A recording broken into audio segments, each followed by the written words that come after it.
அனைவருக்கும் வணக்கம். இன்று 3 வடிவத்தில் அருளும் கரிக்கம் சாமுண்டி தேவி பற்றி தெரிந்து கொள்வோம். வேதங்களை கற்றறிந்த பராசக்தியின் பக்தனான ஞானி ஒருவர் யோகீஸ்வரன் என்பவரை தன்னுடைய சீடராக ஏற்று அவருக்கு பல போதனைகளையும் அருளாசிகளையும் வழங்கினார். ஒருமுறை யோகீஸ்வரன் முன்பு ஒரு சிறுமி வடிவத்தில் பராசக்தி தோன்றினாள். அப்போது அந்த சிறுமி குரு மற்றும் சீடர் இருவருக்கும் அம்பிகையாக காட்சியளித்து, நான் இங்கேயே குடிகொள்வேன் என்று கூறி மறைந்தாள்.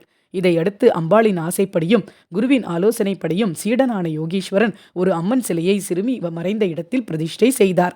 அந்த அம்மனே தற்போது கரிக்கம் சாமுண்டியாக அருள்பாலிக்கிறார்.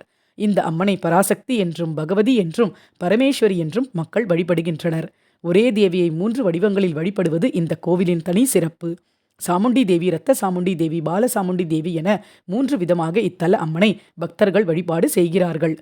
தீராத நோய் நீங்கவும் வாழ்வில் அமைதி நிலவும் இந்த அன்னையை வழிபடுகிறார்கள். நன்றி. வாழ்க வளமுடன்.